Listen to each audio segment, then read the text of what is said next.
एक मुख्यमंत्री अपने सिपाहियों को आदेश देता है कि जाकर रौंद दो बिहारियों को, कुचल दो अपनी वैन के नीचे। इससे ज्यादा शर्मनाक कुछ नहीं हो सकता। और वो भी एक ऐसा मुख्यमंत्री, जब बिहार में अपराध चरम सीमा की पराकाष्ठा पार करता है तो वो मुख्यमंत्री खामोश रहते हैं। आप सबके कैमरा गवाह हैं, मुझे कोई एक उनका वक्तव्य दिखा दीजिए जहां पे हमारे प्रदेश के गृह मंत्री ने इस बात का जिक्र किया हो कि फलाना जगह जो आपराधिक घटना घटी, या फलाना को जो गोली चली, या वहां पर जिस तरीके से बच्ची के साथ बलात्कार करके उसके शव को फेंक दिया गया, या वहां पर जिस तरीके से लोगों को मार दिया गया, उस पर कोई एक बयान हमारे मुख्यमंत्री नीतीश कुमार जी का दिखा दे। खून खौलता है भैया बिहारियों का जब हम लोग अपने परिवार के लोगों को खोते हैं और मुख्यमंत्री नीतीश कुमार खामोशी से बैठे रहते हैं। मौन साधने के लिए आपको मुख्यमंत्री किसी ने कृपा पे नहीं बनाया था, और मैं भारतीय जनता पार्टी के लोगों से भी आग्रह करूंगा, आप लोगों ने जब अपनी कृपा उनके ऊपर बनाई, आप लोगों ने जब अपना आशीर्वाद इनको दिया और एक तीसरे नंबर की पार्टी के नेता को आप लोगों ने मुख्यमंत्री बना दिया, जो कि पहले भी 5 बार मुख्यमंत्री की शपथ ले चुके हैं, 15 साल से जो व्यक्ति प्रदेश में मुख्यमंत्री है। और आज जब प्रदेश की बदहाली का जिक्र होता है तो मुख्यमंत्री बोलता है कि जाके पूछो अपने बाप दादा से 15 साल पहले का बिहार क्या था। कल के मेरे युवा बताइए, किसी को फर्क पड़ता है कि 15 साल के पहले का बिहार क्या था? कल जो सड़क पर हजारों की संख्या में युवा मौजूद थे, मुझे बताइए ना, उसमें से किसको फर्क पड़ता है भैया 15 साल पहले का बिहार कैसा था? आप में से भी अधिकांश लोग उस आयु वर्ग के हैं जो 25, 30, 35, 40। नहीं फर्क पड़ता भैया हम लोगों की 15 साल पहले का बिहार कैसा था। हम आपसे जानना चाहते हैं कि 15 साल से आप मुख्यमंत्री हैं नीतीश कुमार जी, आप बताइए कि आज का बिहार कैसा है। नीति आयोग बोलती है कि आप फिसड्डी हैं। तमाम रिपोर्ट, सरकारी हो प्राइवेट एजेंसीज की हो, तमाम रिपोर्ट्स बोलती हैं कि अपराध में प्रथम श्रेणी पर बिहार है। जब बिहार की शिक्षा, स्वास्थ्य की लचर व्यवस्था की बात की जाती है तो प्रथम श्रेणी पे बिहार रहता है, अपराध में प्रथम श्रेणी पर रहता है, भ्रष्टाचार में प्रथम श्रेणी पर रहता है। भैया शर्म आती है हम लोग को, शर्म आती है हम लोगों की मुख्यमंत्री आप 15 साल से हैं और 15 साल से आज तक बिहार में आपने कोई कारखाना नहीं खोल पाए। एक सुई का कारखाना बताइए हमारे मुख्यमंत्री नीतीश कुमार जी ने कभी खोल के दिया हो? बल्कि जितने चालू मिल थी उनको बंद करने का काम हमारे मुख्यमंत्री ने कराया।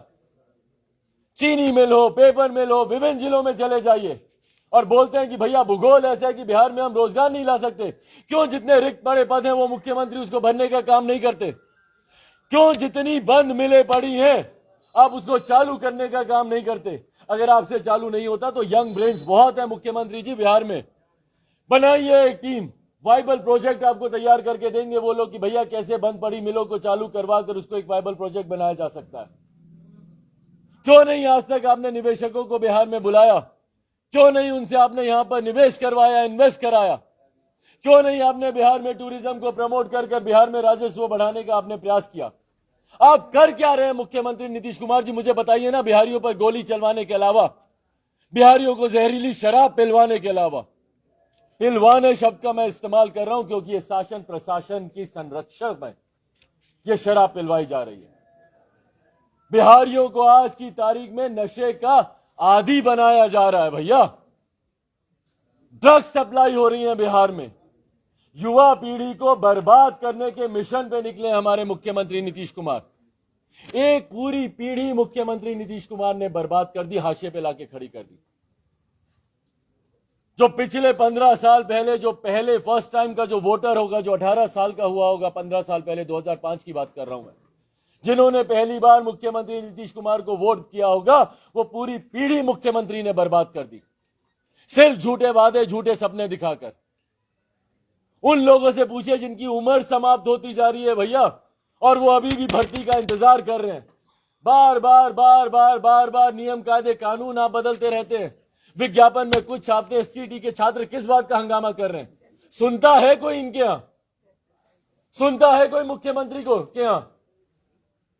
भाई एसटीटी के छात्र इतने समय से बार बार धरना प्रदर्शन पे बैठे हैं कि भैया विज्ञापन क्या था देखिए, भर्ती के नियमों में बदलाव क्यों किया जा रहा है। क्यों कानून के साथ छेड़छाड़ किया जा रहा है? ना आप भर्ती करवाएंगे, ना आप नए रोजगार के अवसर आप पैदा करेंगे, और युवा पीढ़ी को आप सड़क पर आप मरने के लिए आप छोड़ देंगे।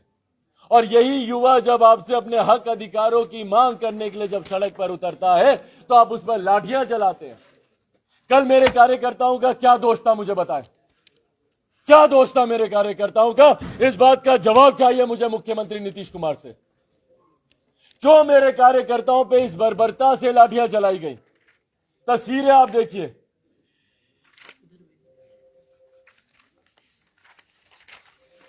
उंगली तक काट दी गई है।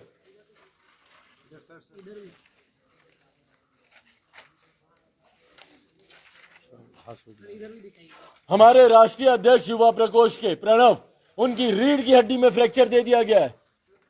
वो व्यक्ति चलने के काबिल नहीं रहा।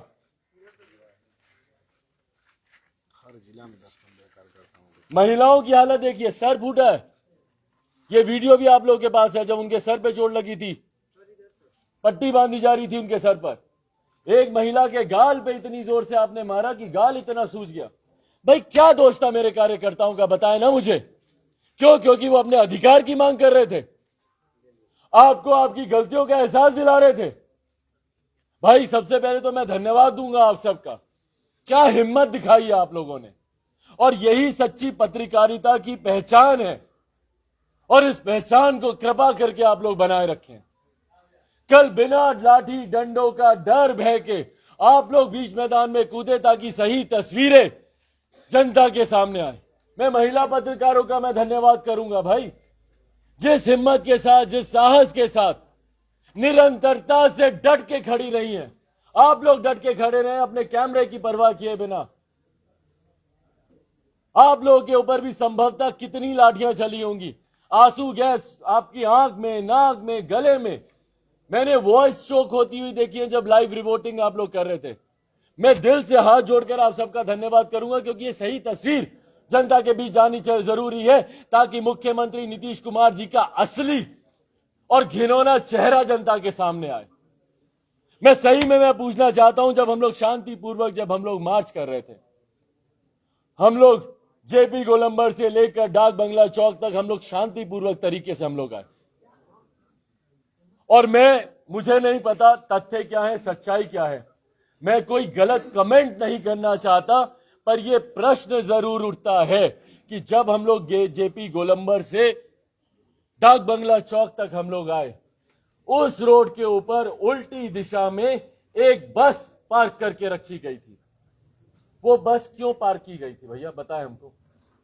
और उस बस में से महिलाएं बैठी हुई थी। क्यों? क्या मुख्यमंत्री नीतीश कुमार जी चाहते थे कि कोई ऐसा हुड़दंग हो?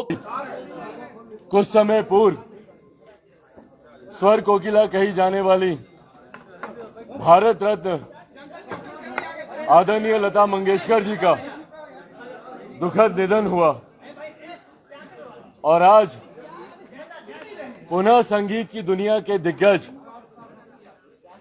जिन्होंने पॉप कल्चर को कहीं ना कहीं उसकी नींव भारतीय संगीत में रखने का कार्य किया, डिस्को, यंग म्यूजिक को उन्होंने इंट्रोड्यूस करने का कार्य भारतीय संगीत के क्षेत्र में उन्होंने किया। मैं बात कर रहा हूं आदरणीय बप्पी लहरी जी की, जिनका सुबह जिनके दुखद निधन का समाचार हम सबको मिला। बप्पी लहरी जी ने न सिर्फ संगीत के क्षेत्र में, बल्कि मुझे लगता है कि आज की तारीख में हर व्यक्ति के जीवन में कम ज्यादा, पर यकीनन उन्होंने एक अपना प्रभाव उन्होंने छोड़ा। न सिर्फ उनकी गायकी का अंदाज अलग था, बल्कि उनकी खुद की आवाज। और ये उन दिनों की बात है जबकि आवाज में, मॉड्यूलेशन में बहुत ज्यादा बदलाव का स्वीकार्यता नहीं थी, पर उन दिनों में जिस तरीके से वो एक अपनी अलग आवाज के साथ, नए नए संगीत के अंदाज के साथ वो सामने आए और देश के दिग्गज संगीतकारों में से, गायकों में से उनकी पहचान हुई। आज सुबह जब उनके दुखद निधन का समाचार हम लोग को प्राप्त हुआ, तो यकीनन ये न सिर्फ कला के क्षेत्र में बल्कि पूरे देश के लिए ये एक दुख की खबर है। मैं अपने तमाम साथियों से आग्रह करूंगा कि हम लोग इस प्रेस वार्ता की शुरुआत करें उससे पहले 2 मिनट का मौन हम लोग पप्पी लहरी जी के सम्मान में हम लोग रखेंगे।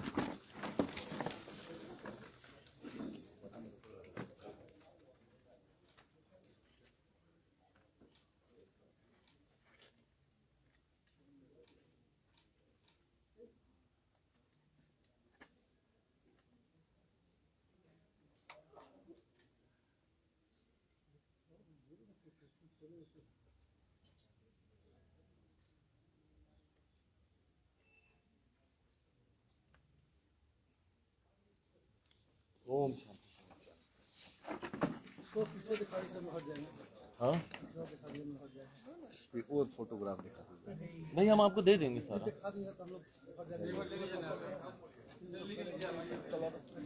ले लीजिए सब लोग एक एक कर लीजिए।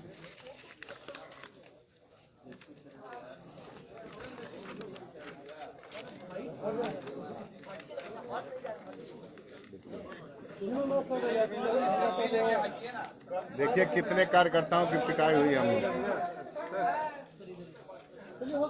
चलिए हो गया, ठीक है। ओके साथियों, हमको दे दीजिए। साथियों, आज इस प्रेस वार्ता में सबसे पहले मैं महान संत रविदास जी की जयंती के इस अवसर पर तमाम देशवासियों को संत रविदास जी के विचारों पर, उनके आदर्शों पर चलने की प्रेरणा लेने का हम लोग को प्रयास करना चाहिए। उन्होंने जिस तरीके से समाज में समरसता, एकजुटता का विचार उन्होंने दिया था, मुझे लगता है कि आज की तारीख में कहीं ना कहीं उसका अभाव देखने को मिल रहा है।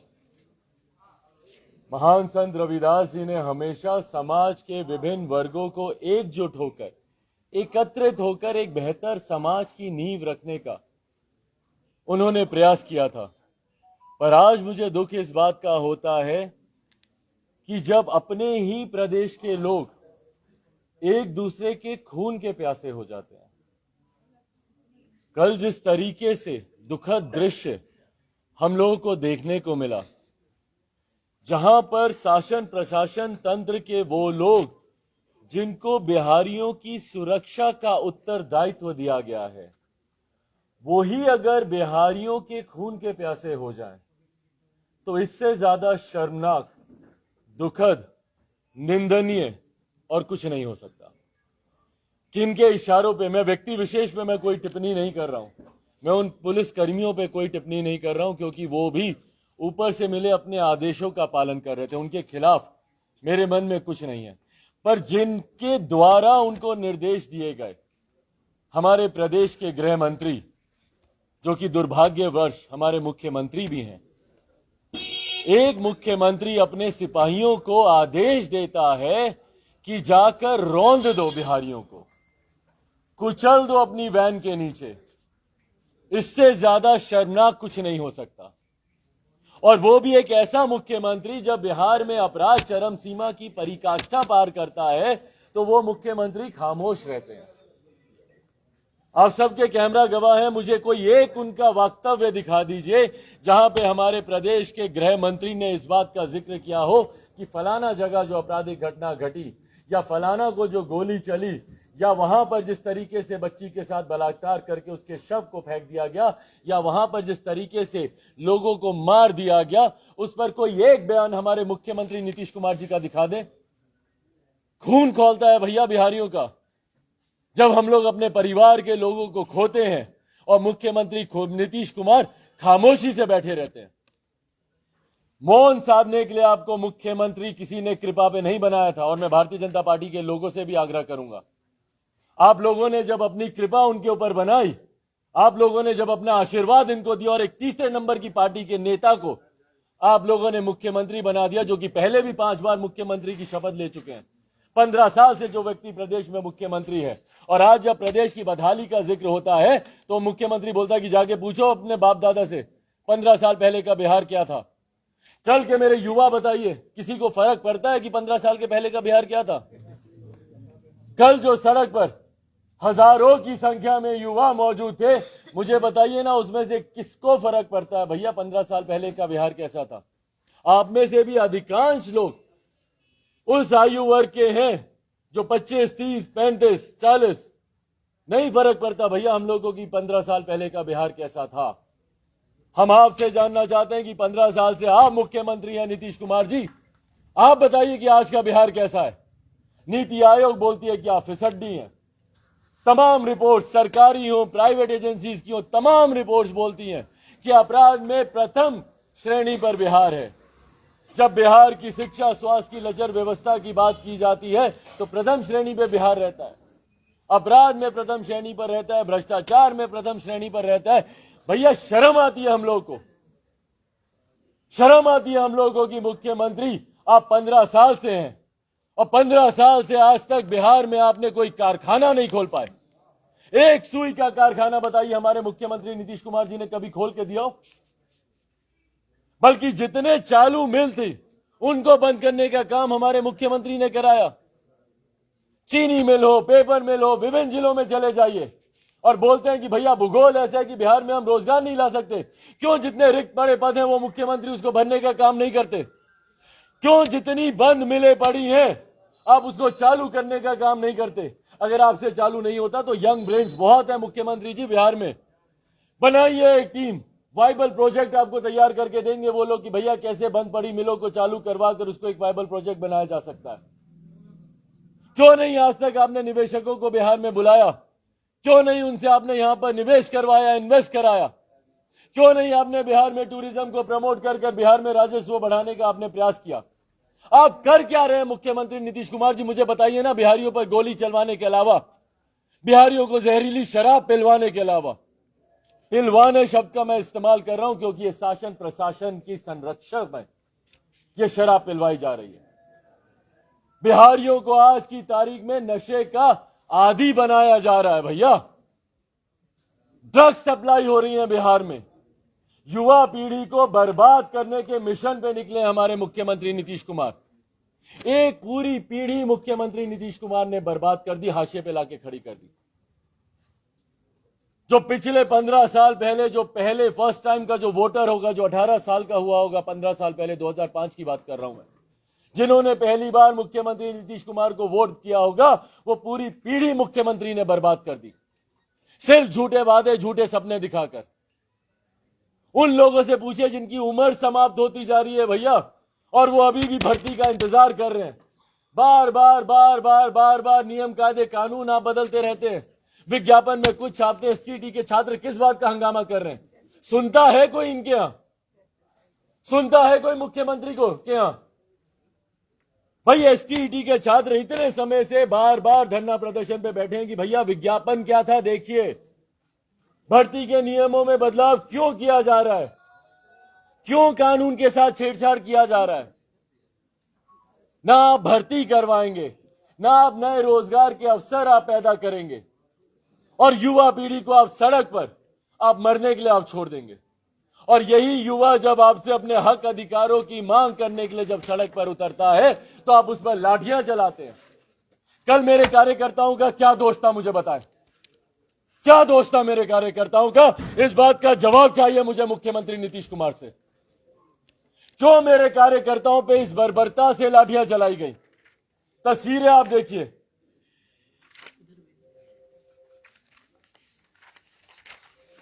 उंगली तक काट दी गई है।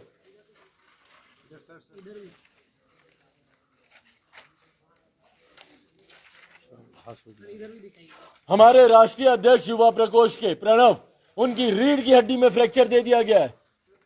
वो व्यक्ति चलने के काबिल नहीं रहा।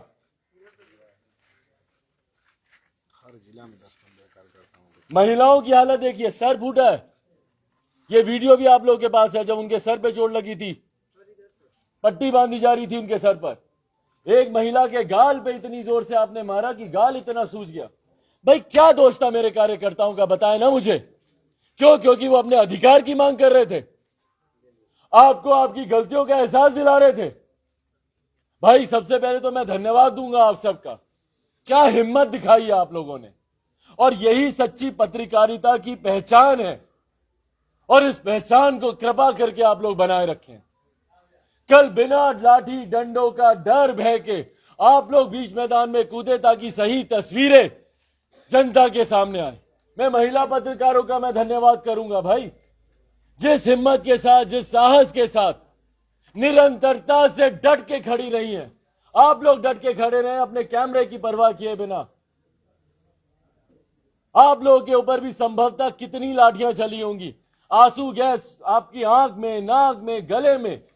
मैंने वॉइस चोक होती हुई देखी है जब लाइव रिपोर्टिंग आप लोग कर रहे थे।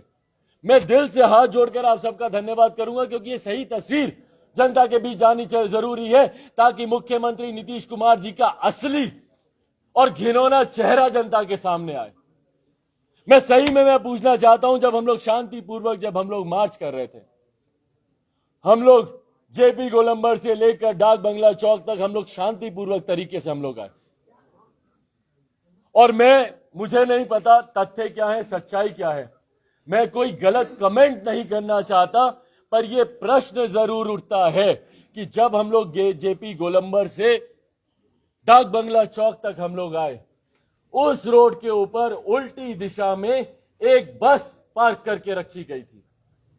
वो बस क्यों पार्क की गई थी भैया, बताएं हमको। और उस बस में से महिलाएं बैठी हुई थी। क्यों? क्या मुख्यमंत्री नीतीश कुमार जी चाहते थे कि कोई ऐसा हुड़दंग हो, कोई ऐसी अप्रिय घटना घटे जिसका हवाला देते हुए वो हमारे कार्यकर्ताओं को दोषी साबित कराए? क्या ये चाहते थे मुख्यमंत्री नीतीश कुमार जी?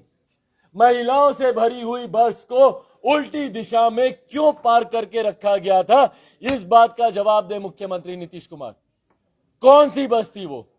टूरिस्ट बस थी तो उल्टी दिशा में क्यों थी? प्रशासन की बस थी तो भी उल्टी दिशा में महिलाओं के साथ वो बस क्यों पार्क थी? और मैं धन्यवाद दूंगा अपने कार्यकर्ताओं का, मेरी ताकत है, मेरी रीढ़ की हड्डी है ये। जितना मैं इनका धन्यवाद करूं, जितनी मैं इनकी तारीफ करूं उतनी कम है। जिस संयम के साथ, जिस शालीनता के साथ जो पहचान रही है हमारे नेता आदरणीय रामविलास पासवान जी की, एक एक कार्यकर्ता ने उस संयम का, उस शालीनता का कल परिचय दिया। हमारे धैर्य की जितनी आजमाइश की गई, उतनी आजमाइशों पर हम लोग खरे उतरे। ना हमारे कार्यकर्ता ने हाथ बांधे, हमारे कार्यकर्ता सिर्फ आग्रह करके आगे चलते रहे, आगे बढ़ते रहे। डाक बंगला चौक पर मैं खुद वहां पर आधे घंटे तक खड़ा रहा, विनम्र निवेदन करता रहा, और उसके बाद भी हम लोगों ने कोई धक्का मुक्की नहीं की। आराम से हम लोग बैरिकेड से उतरते हुए, हाथ जोड़ते हुए हम लोग आगे बढ़ते रहे। उसी तरीके से डाक बंगला चौक से आईटी गोलंबर तक हम लोग शांतिपूर्वक तरीके से हम लोग चल रहे थे। आईटी गोलंबर पर वो साजिश आप लोगों ने देखी जो हम लोग से की गई। कल मैंने कुछ अपने पत्रकार साथियों से उनको मैसेज कर मैंने आग्रह किया कि भैया वो वीडियो प्लीज आप मुझे भी भेज दें। साजिश के तहत मैं अगली पंक्ति में जब चल रहा था, मुझसे बतियाते हुए कुछ पुलिसकर्मी और मीठी मीठी बातें करते हुए, बहरहाल मैं पुनः दोहराऊंगा, मैं उनको दोष नहीं देता, ऊपर से इंस्ट्रक्शन थे, मीठी मीठी बातें करते हुए मुझे मेरी फर्स्ट लेयर के जितने भी हमारे कार्यकर्ता साथी थे उनको बतियाते हुए आगे गोलंबर के पास तक ले गए, और जहां पे रास्ता खत्म होता है वहीं पर घेर कर अपराधियों की तरह उनके ऊपर लाठियां बरसाने लगे। वो तो शुक्र कीजिए कि कहां से भगवान ने मुझे बुद्धि दिया, मुझे इस बात का एहसास हुआ कि मेरे पीछे की भीड़ जो चल रही थी उसमें कहीं ना कहीं एक डिस्टेंस आया, और जब मैंने पीछे मुड़कर देखा तो जिस बर्बरता के साथ सैकड़ों की संख्या में पुलिसकर्मी बिना देखे हुए कि भैया डंडा सर पर जा रहा है, कमर पर जा रहा है, हाथ पर जा रहा है, आंख पर जा रहा है, अंधाधुंध मारे जा रहे हैं। एक एक कार्यकर्ता को तीन तीन पुलिसकर्मी ने घेर घेर कर, लिपेट लिपेट कर मारा। वो तो जब मैं वापस दौड़ कर गया तब जाकर वो लोग शांत हुए, और उसके बाद जब जेपी गोलंबर से हम लोग आगे बढ़े हड़ताली मोड़ तक, तो म्यूजियम के पास हम लोग चल रहे हैं भैया शांति तरीके से। और अब तो ये वो रास्ता आ गया है बेली रोड का जो कि चौड़ा रास्ता है। पीछे तो डाक बंगला तक फिर भी थोड़ा सा संकरा रास्ता था, आपको ज्यादा तकलीफ हो रही थी, तो चौड़ा रास्ता है, भीड़ भी आराम से चल रही थी, कोई हंगामा नहीं हो रहा था। यकायक सामने से फायरिंग की जाती है, आंसू गैस के गोले छोड़े जाते हैं और सीधा पानी की बौछार की जाती है। मैं खुद उस टैंकर के सामने खड़ा हुआ था, भैया कि कीजिए ना मुझ पे बौछार। पर यह कायरता की निशानी है कि जो सीना ठोक कर आपके सामने खड़ा है, हिम्मत थी तो मुझ पे चलाते ना वो वाहन अपना। मेरे कार्यकर्ताओं के ऊपर जिस तरीके से अंधाधुंध गाड़ी लेकर आप दौड़े हैं, अंधाधुंध गाड़ी लेकर आप दौड़े, वो भी उल्टी दिशा में। मेरी माता जी की गाड़ी ठीक उस काफिले में पीछे थी, उनकी गाड़ी को एक क्लोज काउंटर से बस हल्का सा मिस करते हुए वो वाहन निकला वहां से और उल्टी दिशा में दौड़ाए जा रहा है, दौड़ाए जा रहा है। भाई अपराधी है क्या, बताइए ना मुझे। आतंकी हैं हम लोग, बॉम्ब प्लांट किया, क्या किया? कल हम लोग के ऊपर धाराएं लगाई गई, ऐसी धाराएं जब हम लोग को हिरासत में लिया गया तो एक के बाद एक ऐसी धाराएं, उपद्रव किया, ये क्या। एक तस्वीर दिखाइए।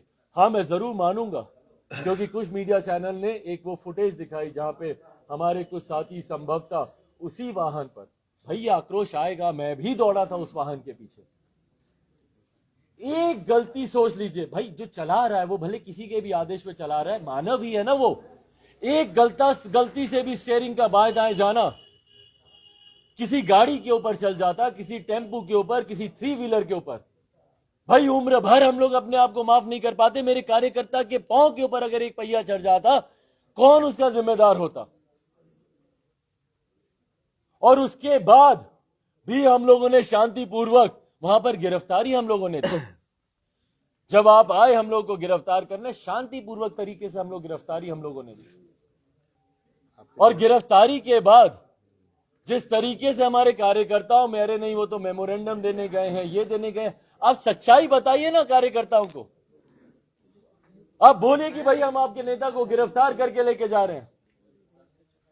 अब हमारे कार्यकर्ताओं को अंधेरे में आपने रखा और उसके बाद वहां पे जब कार्यकर्ता अपने समर्थन में to show their solidarity towards their leader, जब वो आना चाहते थे, उनको जिस तरीके से रोका गया।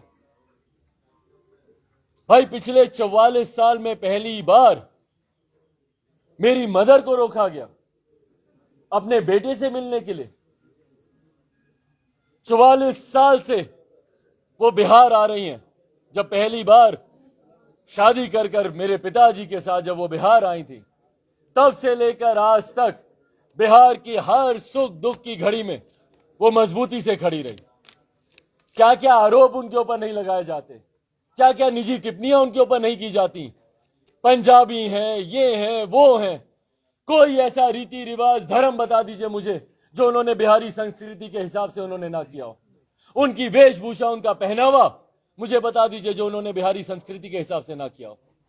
छठ पूजा, दिवाली जो उन्होंने बिहारी संस्कृति के हिसाब से उन्होंने ना किया हो। पर आज 44 साल के बाद भी विपक्षी दल, विपक्षी नेता हैं जो उनको अपनाने को तैयार नहीं होते। एक बेटे से उनको मिलने से रोका जाता है, सड़क पर उनकी गाड़ी को रोक दिया गया, जो हमेशा पर्दे के पीछे रही मेरे पिता की ताकत बनकर। कभी उन्होंने कोई लालसा नहीं रखी, कोई सत्ता का उन्होंने लोभ नहीं रखा, कभी मीडिया के सामने उन्होंने आना जरूरी नहीं समझा और कभी नहीं आई। ऐसा नहीं है कि भैया मीडिया, कल आप लोग खुद कितनी बार गए, बट जब तक शांतिपूर्वक मार्च चल रहा था वो आप लोगों से शीशा बंद कर हाथ जोड़ती रही कि नहीं मुझे कुछ नहीं कहना, मुझे कुछ नहीं कहना। पर उस मां की पीड़ा को समझिए, कितनी कितनी करहाई होंगी वो अंदर, जब उनको पता चला कि उनके बेटे के ऊपर आंसू गैस छोड़े गए, लाठी छोड़ी गई। बहरहाल वो भी एक क्रांतिकारी की बीवी रही है, उनको इस बात से डर नहीं लगता, डरती नहीं है, वो घबराती नहीं है। कल को उनके बेटे के ऊपर गोली भी चल जाएगी तब भी वो डरेंगी नहीं, विचलित नहीं होंगी। पर कम से कम मिलना तो चाहती हैं, गले लगाकर इस बात का आश्वासन तो चाहती हैं कि मेरा बेटा ठीक है, या ठीक है कि भी नहीं, इतनी तो पता चले। उनको पुलिस स्टेशन तक नहीं आने दिया जा रहा, वहां पर रोका जा रहा है, जानकारी नहीं दी जा रही कि उनके बेटे को कहां लेकर जाया जा रहा है। और उसके बाद जब हम लोग पुलिस स्टेशन गए, वहां पर जाकर आपके तमाम नियम कायदे कानून का हम लोगों ने पालन किया। जो अस्वीकार्य था वो अस्वीकार्य था।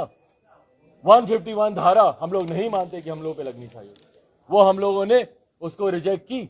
हम लोग को हिरासत में लिया गया, हम लोग बाहर आए। पर उसके बाद जिस तरीके से चरणबद्ध तरीके से हम लोग के ऊपर एफआईआर दर्ज की गई। भाई गजब परंपराओं की शुरुआत कर रहे हैं मुख्यमंत्री नीतीश कुमार। नामजद एफआईआर। और मुझे बस इतना बता दीजिए कि कल का मार्च किसके नेतृत्व में चल रहा था? चिराग पासवान के? गलत बोल रहा हूं मैं? चिराग पासवान लीड कर रहा था। चिराग पासवान के बोलने पर हजारों कार्यकर्ता सड़क पर उतरे थे, राइट? मैं अगर नहीं होता तो शायद, आक्रोश लोगों में वैसे भी है, पर शायद इतना बड़ा या इस तरीके से नहीं होता। पर यह लोक जनशक्ति पार्टी रामविलास का बिहार बचाओ मार्च था, चिराग पासवान के नेतृत्व में। तो अगर सबसे पहले एफआईआर किसी के ऊपर होनी चाहिए थी तो चिराग पासवान पे होनी चाहिए थी ना।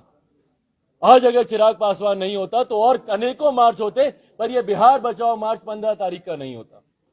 तो यह एफआईआर सबसे पहले चिराग पासवान पर होनी चाहिए थी। तो क्यों डरते हैं मुख्यमंत्री नीतीश कुमार? क्यों डरते हैं भैया? चिराग पासवान से डरते हैं क्या? बताइए ना, मैं तो सीना ठोक के पूछ रहा हूं आपसे। डरते हैं आप चिराग पासवान से? चिराग पासवान पर एफआईआर करने से?